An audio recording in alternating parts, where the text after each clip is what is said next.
Hey guys, welcome back to episode 12 of Calculated Chaos. Today I'm here at Rachel Farrell.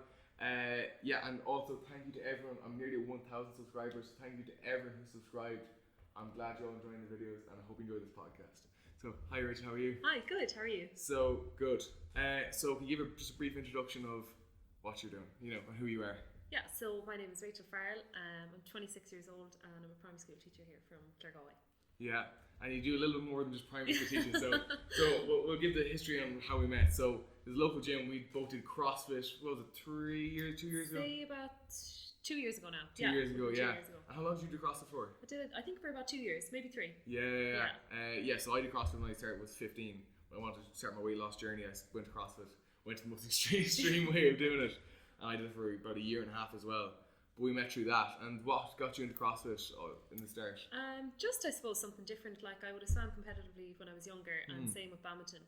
And just when they kind of fizzled out, I was just keeping them up for fitness. Just wanted to do something different. And like, the unit is class. Yeah. Great community down there, and just really, really enjoyed it. Yeah.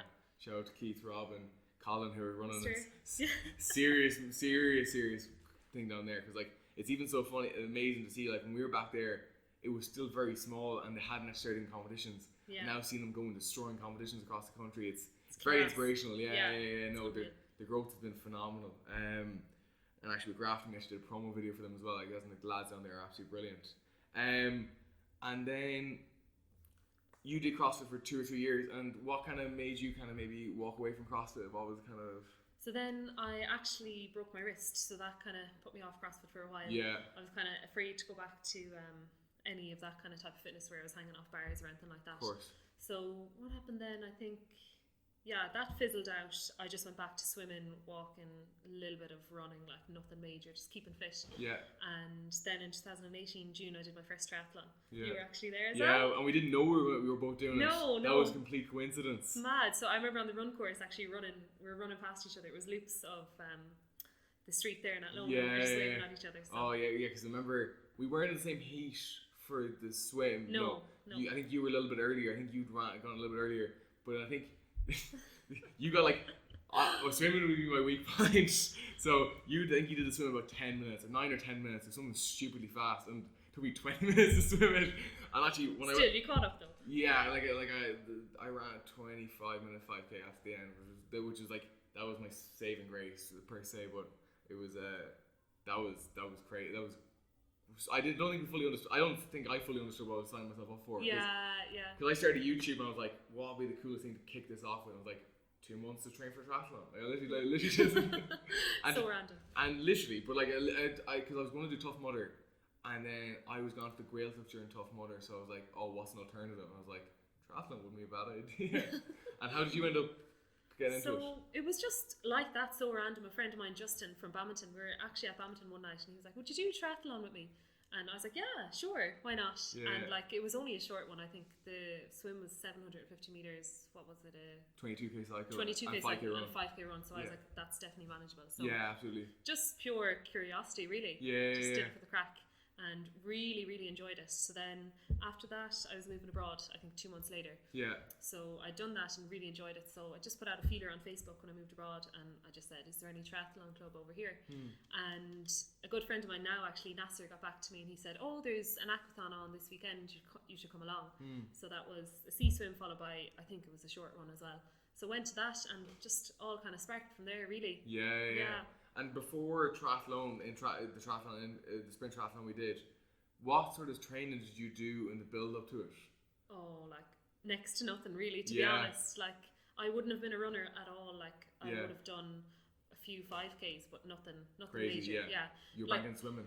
Yeah, swimming would have been my background. So I'd be good at that, but like running and cycling wouldn't be very good at all. And the cycling is pretty manageable. But the thing that killed me in the cycling was there was like 60-year-old men, like big lads, as in like, and then just on their carbon bikes and just like I'm going hell for leather on my mountain bike trying to go, and then just grazing past me on their carbon bikes. Like, it was phenomenal. But like, we knew going in, I was like, we brought our mountain bikes. We were more kind of, it was me and my friend Josh who went and did it, but we were kind of doing more for the challenge. See, curiosity, push yourself, really, And then, so you went over to Oman, isn't it? Oman, yeah, Oman. In the Middle East. And you went over there teaching, isn't it? Yeah. And then your spark for curiosity for triathlons then started from there. Is that when? So that was. That was July? September.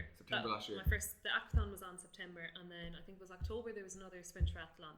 So did that again, nothing major, like was just doing it for the fun. Yeah. And then I think it was November. Then they had an Olympic triathlon, so greater distance. Yeah. I think it was a 1.5 kilometer swim, 40k bike, and a 10k run. Mm-hmm. So I remember doing that, and I was absolutely exhausted after it. Like I remember sitting on the wall saying, "I'm never doing anything like this again." Like I was so exhausted, and I just was fed up. Like. Yeah. But then I just signed up for the Ironman. Like I'd seen it advertised all over the streets in Oman. Like it was on in Oman. So I kind of saw it as like my chance to do it. It was something I said I'd always do. And I suppose in the lead up to that, there was a training camp on the weekend before I left home for Christmas. Yeah. Or the weekend before I went home for Christmas. So did that training camp. It was just swimming, cycling, running. Mm-hmm. And like, I mean, I was paddy last. Like I was like the slowest runner there, slowest on the bike. I actually fell off my bike going up the hill. But it's just the people I was surrounded by. I knew it was something that I'd love to do. Yeah. I knew I had more in me. So just decided to kind of sign up for the Ironman and work at it from there. Yeah. And when was the first Ironman you did? So I signed up in, I think it was January, so I had 7 weeks or 8 weeks, 2 months to prepare for it because it was the 1st of March. Yeah. So a good friend of mine now, actually Hytham, I met him at the training camp. He took me aside after the training camp, and I think he said he saw potential, but I think he felt sorry for me. He said, "Come here, I'll help you with your training." Yeah. So he kind of gave me a bit of a schedule to get me through to the Ironman, like get me through it, like just to complete it, and gave me his indoor bike trainer and really, really helped me. Like, so trained hard for 7 weeks and then took the last week to kind of taper down. Yeah. And did the race then, and yeah, the rest is history. Yeah. And then, okay, so let's go to that training schedule there, those 8 weeks. So could look through maybe like a normal day in that? So from waking up to the minute you go to bed, like what would your day have looked like then? Obviously because you're a full-time job as well, so it's not just full-time athlete. Yeah. So it was like pretty hectic because I was pretty much kind of going from 0 to 10, like within the space of 2 months, 7 weeks by the time you taper down. So he was giving me stuff to do in the morning before school.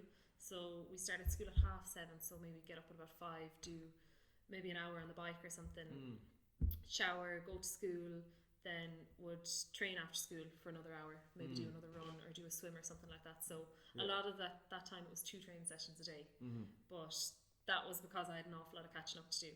Like you could get by, I think, doing 1 training session a day, but I was very thankful. Like I loved it. I was happy out doing it, so I was like, give me more. Tell me what to do. So yeah, it was kind of. And nutrition wise, like how did you deal with that then? Didn't really zone in on that too much. Like obviously I was conscious myself. I wasn't going to be eating rubbish. Like yeah, of course. Do you know, like I'd have a very sweet tooth anyway. Like I didn't cut it out completely, but I just tried to be a little bit more. Diet. Yeah, exactly. Yeah, nothing major. Like so, still had chocolate and all that. Just tried to eat a bit healthier. Yeah. Okay. So there was no. You hadn't really nailed that down yet. No. It was more just common sense. Yeah. And then so you did that Ironman on the 1st of March. Yeah.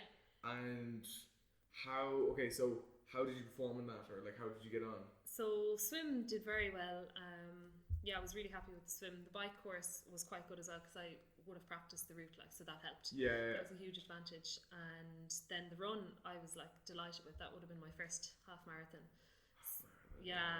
Like, and it was getting very hot, like, but the streets were lined with people, so that completely motivated me. Like, I was really, really happy. I did the whole thing in, I think it was 5:07, 5 hours and 7 minutes, something like that. Anyway.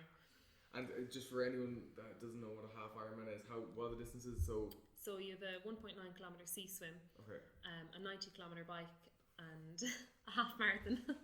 It actually sounds a lot worse than it is. It's not that bad when you're in it, because if you had said to me 5k, like as I was telling you, that would have been like, oh my god, like September. But it's just mentality as well. Like when you go into it with a positive mindset, like you can definitely get through it, like 100%. And there's definitely commonality there, because we were just talking about the interview we did last week, James Power, and he's the youngest pro boxer in Irish history, and positive mindset seems to like just triumph. As in, like, if you had to go through everyone kind of brought on, having a positive mindset and not care about other people's opinions, it seems to just be a kind of the key to people's success, and like across the board, irregardless of what you're actually doing. 100%, like 100%. Like even the people you surround yourself with, like even over there, everyone's like wired the same. Like everyone's on the same mission. Like whether it was you were just completing it or if you actually wanted to actually compete, you know, everyone was kind of focusing on the same thing, training hard, putting in their best effort, and just staying positive. And that half Ironman you did, was that a qualifier for anything? Was that just a random competition, or what was that in the context of things? So I just presumed it was just like an Ironman. I didn't know anything about Ironman, to be honest. I was just kind of oblivious to the whole thing. But anyway, did the race, and Ryan, a guy over there, I met him after. He had competed as well, and he was like, "Oh, you qualified for the World Champs." I was like, "What? What are you talking about?" And he's like, "You actually qualified for the World Championships, like the Ironman World Championships." I was like, "What?" Like, I honestly had no idea what he was talking about. He was like, "Just make sure you go to the award ceremony tonight." Yeah. And yeah, he was right. Like, because I came second in my age group, I don't know, qualified for the World Championships. So it was. I think I was so glad to go into it oblivious, because if I'd known like there was this World Championships Ironman whole situation, like I'd say I would have been just so nervous, like, and it just, I suppose it just shows you these things can happen. Yeah. Like it's not very often where you just kind of coincidentally just end up in the World Championships. It is a coincidence though. Yeah, no, literally. In your case, it is. It's but mental. And okay, so that was the 1st of March, and then what's happened since? So I'd say it's been a bit of a whirlwind. The fact that you qualified for the World Championships, like what? Can you talk through the last few months then of what's happened since? Yeah, so that came as like a huge shock. So that was literally, I'd say 20 minutes after the race when I met him, and he was like, "Tell me all this," and I was like, "Okay." And he was like, "Go to the award ceremony tonight." So anyway, I went to that, and they called like 1st, 2nd, 3rd place up to give you your plaque or whatever in your age group. So that was grand. And then they started out calling out the World Championship slots, and you had to accept there and then if you wanted it. So let's say if I didn't take my slot, it would go down to the person who came after me. Yeah. So obviously I took it. Like I was like, "Geez, that's class." Of course. So took it, and then I suppose I was like, "Geez, I better get serious now. I better actually train and kind of focus on it. I may as well give it my best effort for 6 months." And again, it's something I enjoyed doing, so it wasn't really like a chore to be training every day. So took about a week or 2 off and didn't go mental, but just started training, gradually building it up. And then when I came home at the end of May to Ireland, then just started upping the training to maybe 2 sessions a day.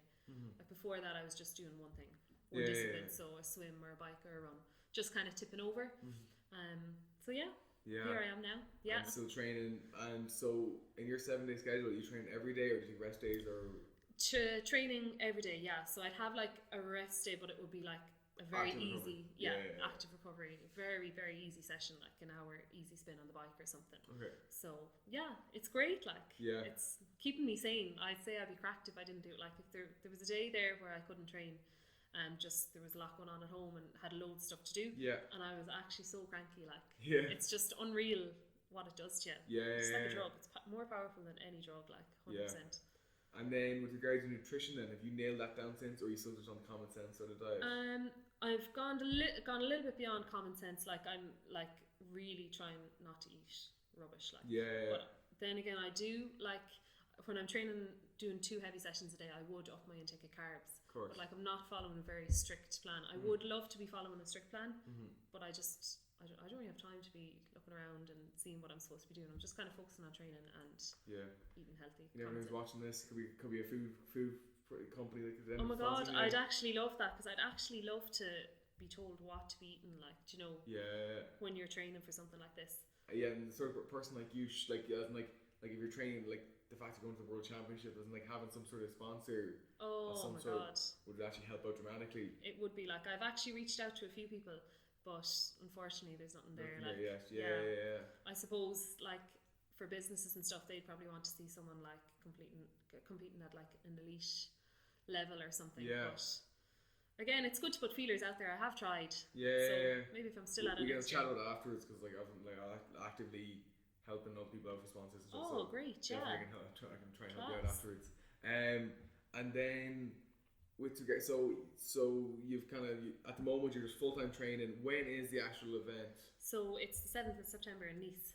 So just about a month to go, really. I'd say another 3 weeks of training and then I'll taper down. Yeah. I suppose I'm just lucky as a teacher I have the summer off. Yeah. Do you know, because like a lot of the girls I would have trained with over in Oman, like they have families and full-time jobs. Like I don't know how they do it. Like again, people are just so inspirational. Like it's just unreal what you can do if you put your mind to it. No matter what circumstance you're in. If you have a family, if you have a job, like.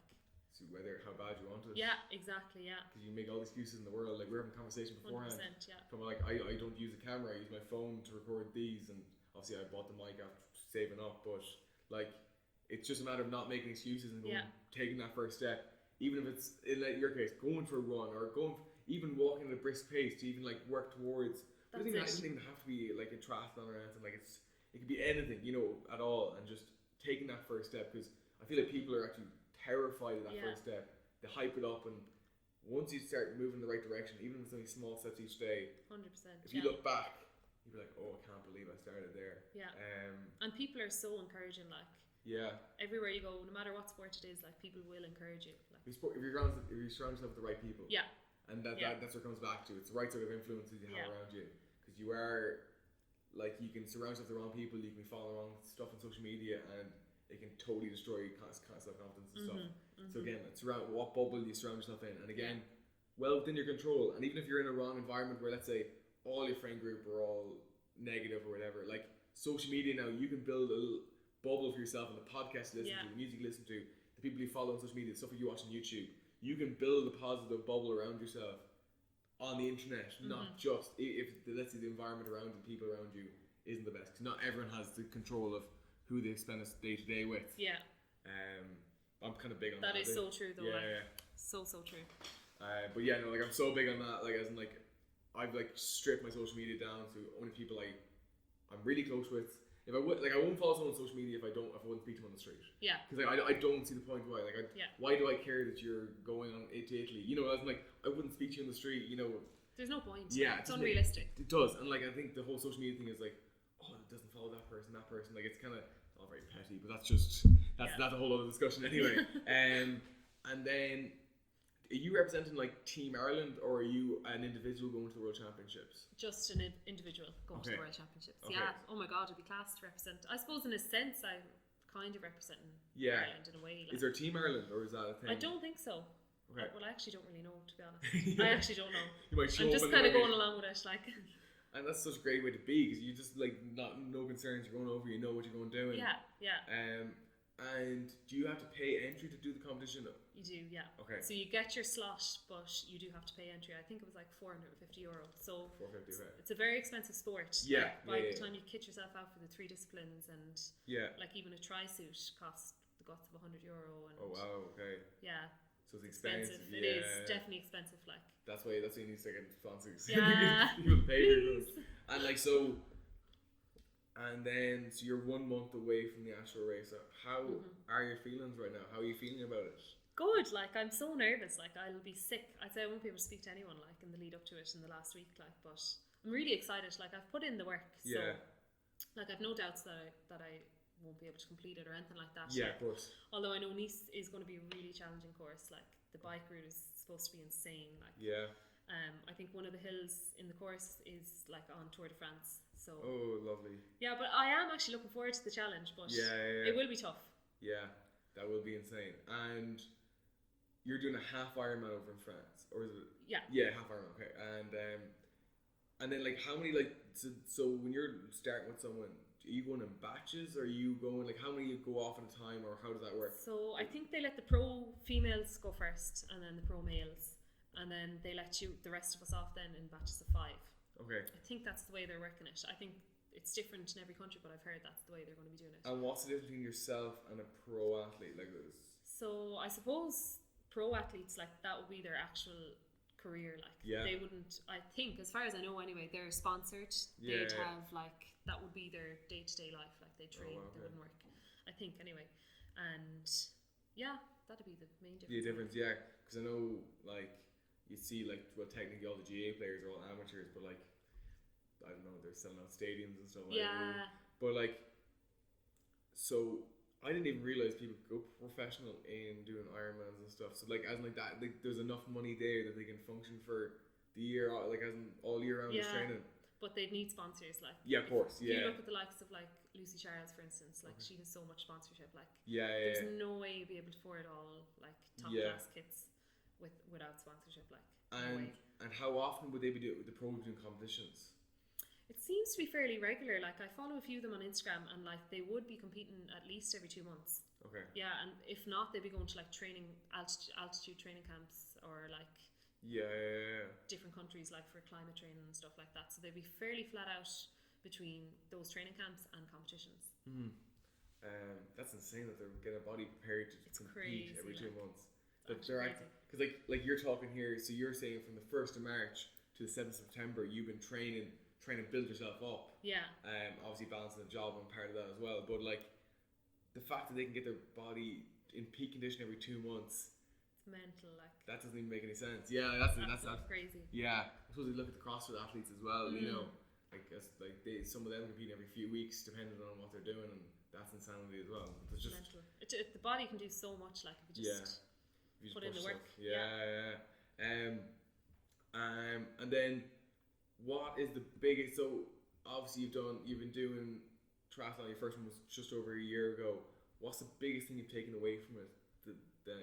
During this journey? I suppose it's the determination, like the drive, like you develop like a certain, I suppose, sort of grit, like you're really hungry for something. That's kind of what I've taken from it. Like I've become way more disciplined. Like as a swimmer I would have been fairly disciplined anyway, but like this has just brought my discipline to another level. Like there'd be obviously certain sacrifices I'd need to make, like coming home during the summer. All my friends are home from abroad, like from different countries and stuff, and like obviously I can't be going out every night. So I suppose that's where the discipline comes into play as well. So you just have to balance it out. And like actually the same conversation, I was actually going to move into the sacrifices you have to make, because I was talking to James Power about this, him being 18, especially turning that age. Like he's never drank, he doesn't go out at all, like his bear doesn't go out at all, and like with yourself, like obviously being being an athlete, you have to, like, your sleep is so important that like it's not even if you're going out and staying up late and then messing with your sleep schedule, like do you go out at all, or how do you balance that? I would, like, but it's very hard to explain to your friends who aren't into like sport, like you need to get your whatever 8-9 hours sleep. Like, what? Like they just think you're crazy. Like, come out, don't drink. But it's not about that. Like, as you say, you need to get the rest and recovery in. I'm doing fairly well at balancing it, I think. So you just have to be, I suppose, scheduled with your meetings with people, like. So I've gone out a few nights this summer, but nothing major, like not every night. No, because I think that is a big thing, especially in Irish culture. Like every event is based around alcohol and going out at the pub and stuff. So. And I think the Goa races this week is a great example of that. I see the Archers is popping right now. Us two in here. But that's interesting. So you still do go out nights out with your friends. You still do schedule that. You don't just hermit yourself away. No, I haven't cut it off completely. Although, like, I haven't been going out half as much as they would be. Of course, I think they understand. Like, they probably think I'm absolutely bananas. But I suppose we're all a bit tapped. But like, especially when you're trying to chase something, like it's priorities. Like, what do you want more than something else? Like you're not going to get this chance every day. So what? It's only a couple of months of my life to knuckle down. No, absolutely. And then afterwards, have you anything nice planned to? I actually don't. No, just taking a few days off in Nice as well. Like, so it's going to be like a holiday as well. So just, I'm actually looking forward to just doing nothing, to be honest, and relaxing for a week. Switching the brain off. Completely. And are you going out long beforehand? So I know you're tapering off the week before, but are you going out long before? So it's on the 7th. I'm actually going out on the 1st. Okay. So I have loads of time. So is that acclimatized to the temperature around, or what way? I suppose it is. Like, I was just kind of seeing it as a bit of a holiday, but now that it's coming near, I suppose I will need to climatize and maybe check out the course and that. What sort of altitude is it at, or is it like sea level, or have you? I actually don't know. Don't know. No, and I don't want to know. I just gonna go. I know the bike route is hilly. I'm kind of trying to prepare for that. But like, I'm not looking into it in too much detail, which some people could say is absolutely daft. Like, they'd be like, you should know the course inside and out. I don't know. I don't really want to go into it with that mindset. I prefer to go in open-minded, a little bit oblivious to some aspects of it, and see how I get on. Because the reason I asked about altitude is because especially I watch a lot of MMA, and like Mexico City's at like really high altitude, so if a fighter's going out there, they need to go out like a month, 2 months in advance to climb to a massive altitude. But obviously I don't think Nice is that high altitude, you know, just hence why the question.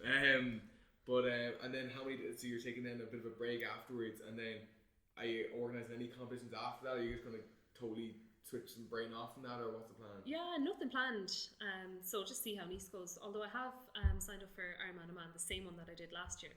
Again next year, so that's the end of February. So I would like to go back, do the same course, and see the difference in my times. Yeah, that should be considerable. Yeah, definitely. Considering you only have 8 weeks to train for the last ones. So that's brilliant. And then obviously you're not just a full-time athlete, you're a teacher as well, primary school teacher. Yeah. Like, what made you want to get into teaching? So just always kind of loved working with kids. Like when I was in secondary school, I started teaching music from, I think it was like 5th year, maybe even junior cert. Yeah. And from that I kind of developed my love of teaching, just getting to know kids, seeing them improve, helping them develop. It's from that really. Yeah. And then where did you go and study? So then I studied in Freble in Dublin for 4 years. Okay. And then came back, worked in Renmore for a year, Abernathy for a year, and then got a permanent position in Tuam. Okay. So then I was in Tuam for a year and then took a career break. Yeah. So that's when I headed over to the Middle East. Are we teaching over there? In the Middle East, yeah. Teaching there as well. So actually very similar. It was an international school, so it was very similar to back home. Yeah.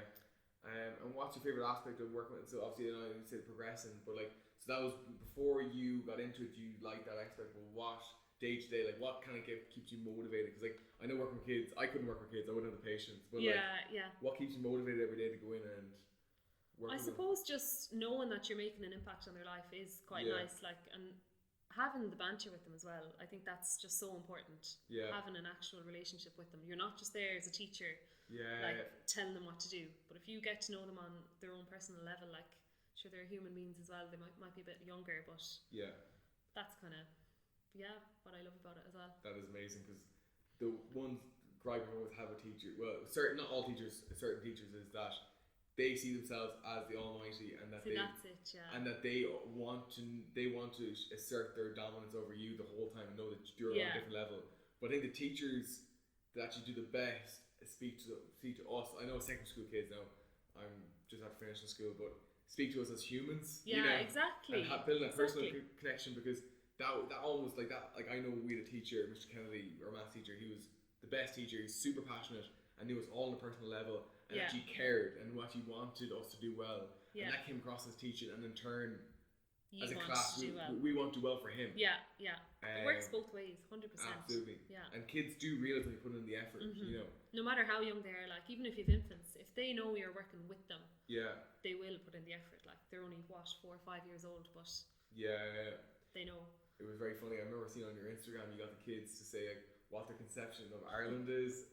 And you can tell listeners what sort of stuff they drew. So we had an art lesson. They all got an A3 piece of paper, and I was like, just draw whatever you think Ireland looks like. All leprechauns, rainbows, sheep. Oh, it's just hilarious. Like, I remember seeing it. I just got a good laugh at it. Raindrops. Oh yeah, because obviously Ireland's renowned for being very wet. And then, so obviously you're training twice a day at the moment, not teaching at the moment because it's summertime, whatever. What do you do in your spare time? Obviously, like, active recovery, you're recovering, but like, what do you like doing in your spare time? What do I do? Just, I suppose, family, friends. I'm lucky enough to have my goddaughter as well. She lives down the road, so it's great to be home, spending time with them. And then again, relaxing. Like, by the time you make food and stuff, the day is actually gone. So just really enjoying the time of just training and taking it easy in between. Like, nothing on Netflix you're watching, or no shows you're kind of into at the moment? I'm actually not. I'm desperate. I'm like probably like the only person in the world who doesn't watch Netflix. Like, I'm not actually. Nothing. Not into it really. No. I know the whole craze of Love Island just after kicking off. Oh, I did watch that. In fairness, I watched Love Island. Okay, watched Love Island. And what was your thoughts on it? What did you think of it? Oh, it's just hilarious. Like, it's mental. I wouldn't go on it if you paid me. Like, the stuff they do be going on about is just crazy. But but it can leapfrog the career though, as in like if you navigate it right and you have the right business heads around you, like it can be a great career jumper, you know, into turning into a massive amount of money. But it's actually very funny. I've never watched an episode of it, if I'm being completely honest, but I've gone a couple of different nights out and girls came up to me and went, "You know, like Curtis." I was like, "No, I don't know who the fuck's Curtis." Oh, you do a little bit now that you say it, yeah. No, I can't see it. Facial features, yeah. I've googled him. I don't think so, but I was actually at Longitude, which is a music festival in Ireland, and there's these like 40-year-old women behind me, and they went, "We take a photo of us," and I was like, "Yeah, no bother, grand." Took the photo and turned around, kept dancing, whatever act was on the stage, and then one of them tapped me on the shoulder again and goes, "You look Curtis from Love Island. Can I take a photo with you?" Oh my god. Take it as a compliment. Yeah. I thought that was kind of funny, but again, I have absolutely no concept of what was going on, but I absolutely respect the fact that like I've seen people from Love Island and X Factor and all. If you navigate your career right afterwards, it can be an absolute leapfrog into. Yeah. And is there actually, coming back to actually building careers, is there any real like triathletes or people who do Ironman, with big mass social media followings, as in like the build up a good social media following? One that I could think of is Lucy Charles. Yeah. You mentioned earlier. So I think she only became professional there like 2 years ago. Yeah. She was a pro swimmer. She swam for, I think, Great Britain. And I think she wasn't making the cutoff time or something like that. So she just decided to do something different. So she decided to do an Ironman. Yeah. And she's been really successful. Like. Yeah. Really, really successful. Would she have a large social media following? She would, yeah. I couldn't tell you the exact figures now, but she definitely does, yeah. Because that's like currency 100%. In every sport these days. As in like, the more followers you have, the more you're worth, really. Yeah.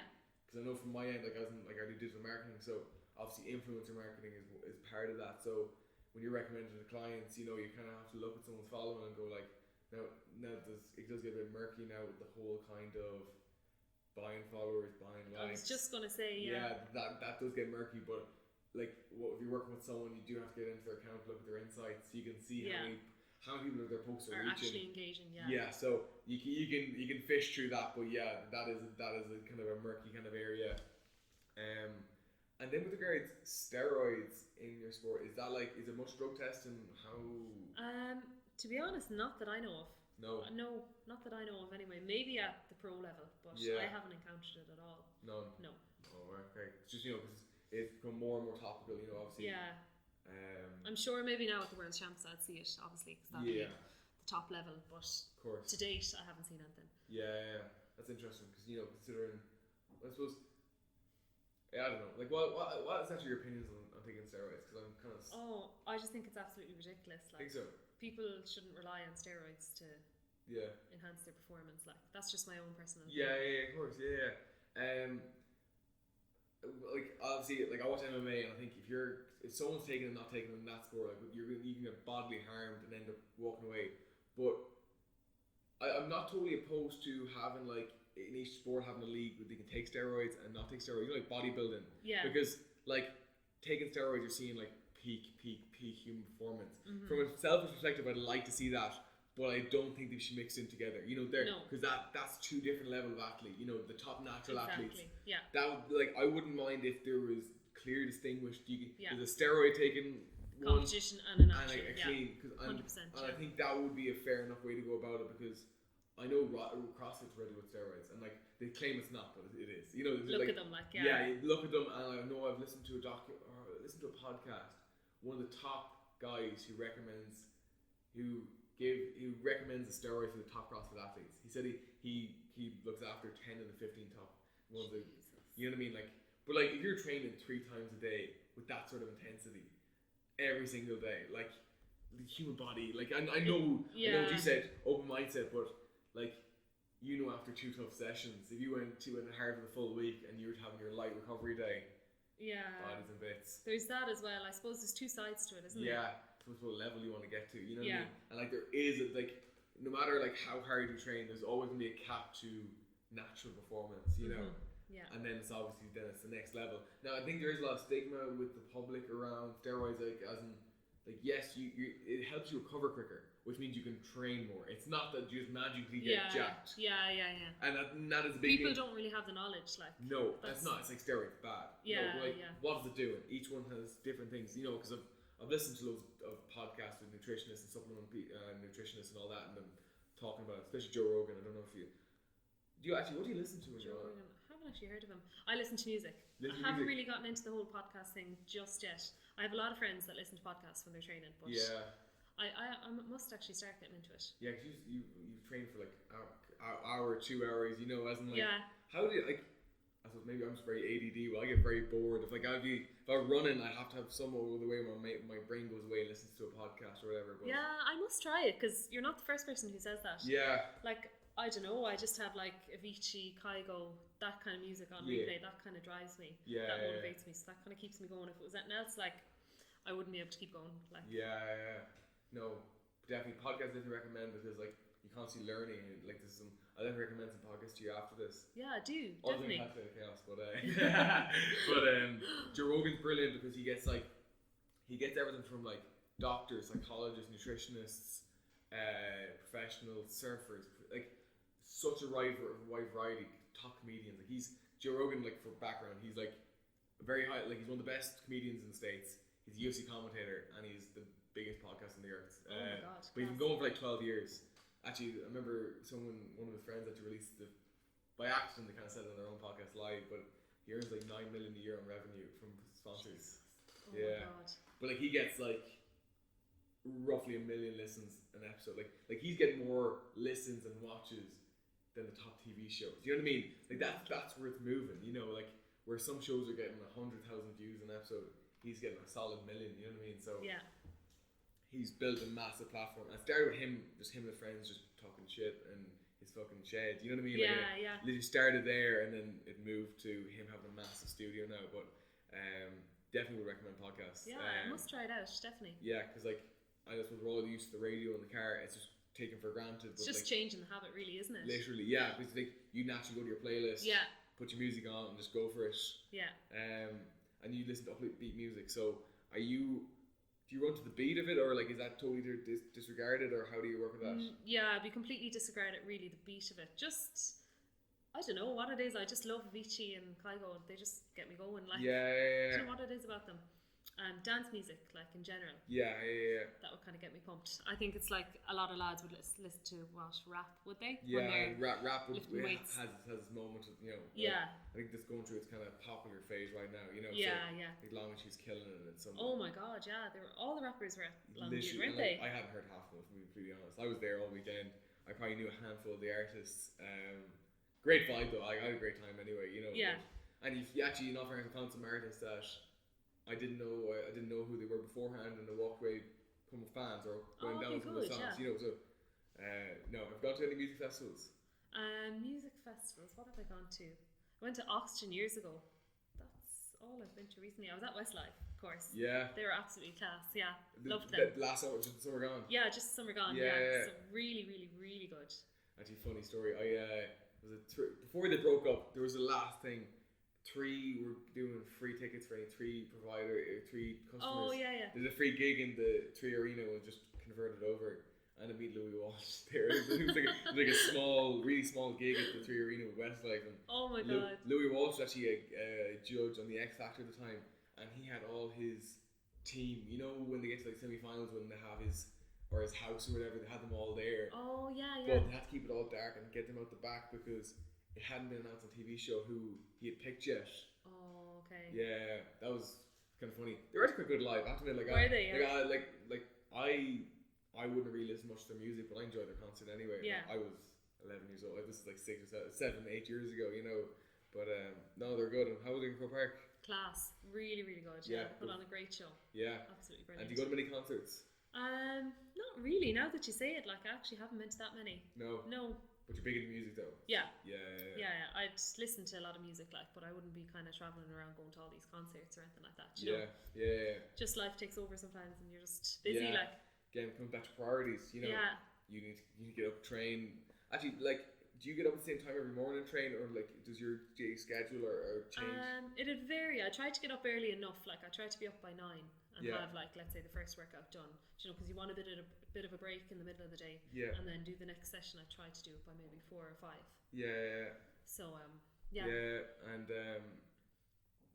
do you do like, and then when you go back working again, like how do you find doing the really early mornings? You know, getting up at 5 a.m. Like it's actually grand. It sounds a lot worse like talking about it. Yeah. But like I suppose from swimming I would have came from a background where I would have done that a lot. Like before in secondary school I would have trained before school and then after again.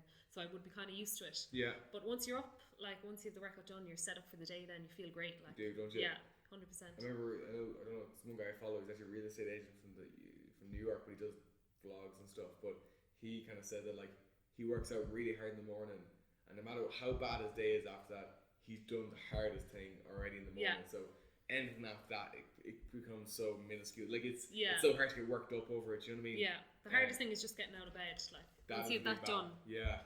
As you say, the hard work is done. Like literally, because like once you're up, like you're not gonna like, especially when you get up early in the morning. Like I like to be up at 6 and get up and do my workout in the morning, which can be a battle at times, especially if you're working late. But definitely, once you've won that battle of getting out of bed, it gets a lot easier than after that. Because you're not going to go sit down and like watch TV then after that, because you just go back to bed. You know what I mean? Like if you're up to work out, more than likely, or anyone I've spoken to, I know they're up, they're going to work out. You know what I mean?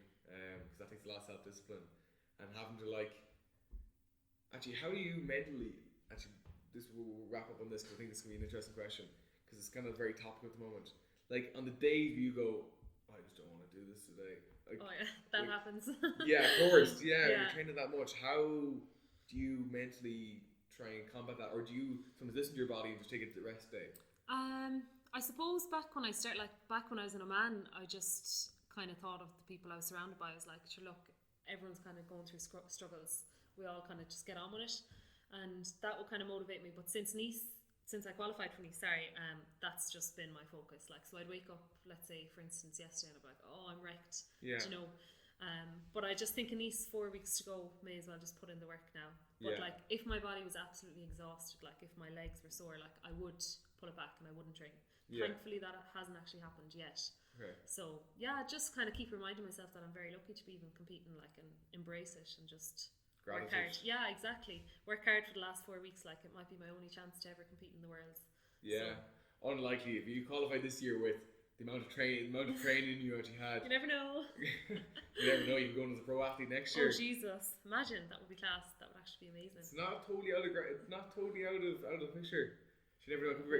Next year could be having you on as your pro athlete. But thank you very much for coming on today. Thanks a million. It's great. I'll link whatever social media, whatever, if you want to link down below. And cool. Yeah, hope you all enjoyed the episode. If you did, give it a thumbs up. Please subscribe to the channel. And yeah, I'll see you next week.